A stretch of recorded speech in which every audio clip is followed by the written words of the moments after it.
Hi everybody, my name is Aaron and welcome back to my channel. Today I want to do another one question, one answer video. And I want to take up the question, did L. Ron Hubbard believe his own bullshit? And instead of in this video trying to cover all of the things that somebody might point to that would indicate that he did, and other things that somebody might point to that would indicate that he didn't, I just want to cover a couple main points, and then I want to ask you guys to comment down below. What are some of the things that you've heard about L. Ron Hubbard and Scientology that would make you think either that yeah, he did buy into his own BS, or that he didn't? And then I'll do a part 2 of this video addressing each one of those things that you guys bring up. So I'll say right from the beginning, I believe that L. Ron Hubbard really did buy into his own BS. And there's one main story I'm going to point to that for me indicates, at least by the end of his life, he was fully bought in, he believed everything he said. But I do understand that people of reasonable conscience and intellect could disagree on this point. I just want to highlight this one story in this video,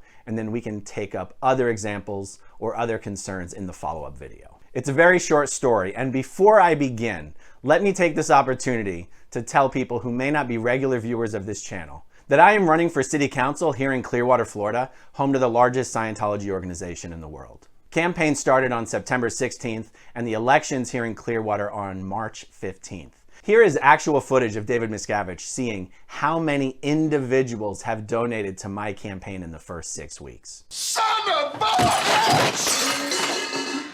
You done messed up, AA Ron! Over 350 individual donors have contributed to my campaign in the first 6 weeks. That is absolutely incredible. And I do believe that a very large number of those individual donations come from my viewers who watch my videos on this channel. One of the reasons I'm running is to try and show others who hold elected office, particularly at the national level, that taking Scientology on, head on, not only isn't risky, it's actually very popular. To help me deliver that message, there is no campaign donation that is too small. If you would like to see Clearwater, Florida have council members willing to do something about Scientology's crimes and abuses, if you want Clearwater, Florida to have council members who will not rest until Scientology's tax-exempt status is revoked, please consider supporting my campaign at aaronforclearwater.com. All right, here's the story that leads me to believe L. Ron Hubbard definitely bought into his own BS by the end of his life. He definitely believed everything he had made up and said in Scientology. Now, it's pretty well known that for the last 6 years of L. Ron Hubbard's life, he was off in seclusion.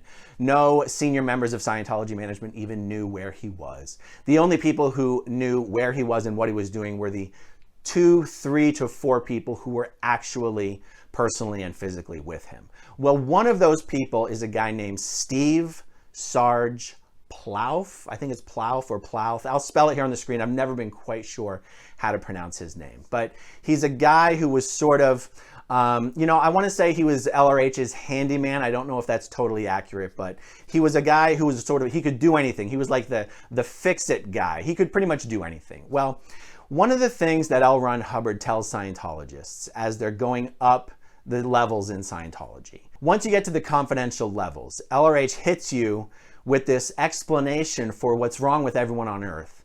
That is a new explanation than what he's been telling you this whole time on the lower non-confidential levels. So on the lower levels, he's telling you that what's wrong with you is what he calls the reactive mind, which was Hubbard's version of Freud's subconscious mind. And that if you get rid of your reactive mind, you'll basically be some more or less perfect version of yourself. Well, then when you get onto the confidential levels, he hits you with this idea that, okay, you've now gotten rid of your own reactive mind, but you now have tens of thousands to hundreds of thousands of sick, dead, dying spirits stuck to your body, and they each have their own reactive minds. And now what's wrong with you is those spirits. Those spirits' reactive minds are giving them illnesses, neuroses, psychoses, giving them all sorts of mental and physical problems, and those problems are reacting upon you physically and spiritually. And now what you have to do using Scientology's procedures is basically have telepathic counseling sessions with all of these spirits to get rid of them, get rid of their reactive minds, so they can sort of wake up, become perfect versions of themselves and go off and pick up a new baby body and grow up as a Scientologist. So this all sounds fantastic and crazy, but this is what Scientologists learn when they hit the confidential levels. Well, in this last 6 years of L. Ron Hubbard's life, he was infatuated. Oh, by the way, Hubbard called these spirits body thetans. The spirits that are stuck to your body, he called them body thetans.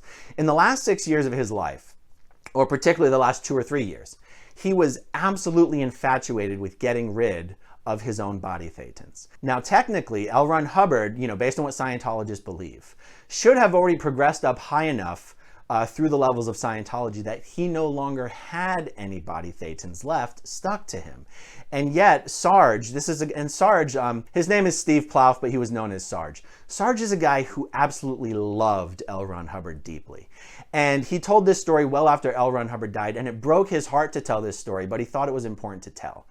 L. Ron Hubbard was so infatuated and so obsessed with continuing, even at the end of his life, of getting rid of these body thetans, that he asked Sarge to build him a special high voltage version of Scientology's E-meter that would deliver an electric shock to Hubbard's body sufficiently strong as to blow all of the body thetans off of Hubbard's body and then kill the body.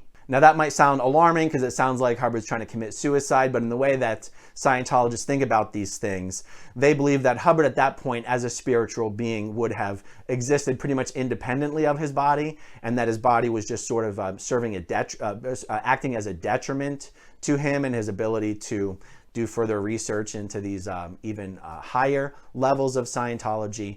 But this story by Sarge, it broke his heart to tell this story because it painted Hubbard in a bad light. It showed that he was kind of losing his mind. It showed that in some respects Hubbard had failed in his accomplishment to complete these upper levels.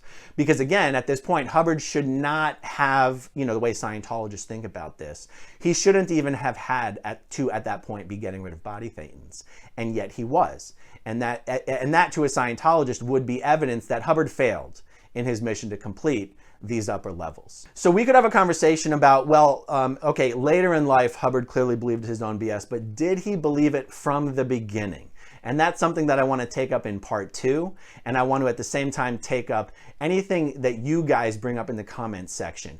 What are things you've heard about Hubbard or about Scientology, or things that Hubbard said that would indicate to you Hubbard knew it was a con all along? Share your thoughts with me about that in the comments down below, and we'll take it up in the next video. Thank you guys for watching. Thank you to everyone who watched until the very end. I'll talk to you guys soon. Bye. Okay, if you want to see my rock and roll songs, click right on this guitar. And if you want to see a different one of my videos,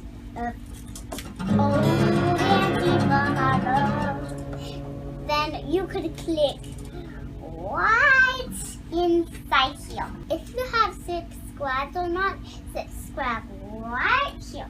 Bye.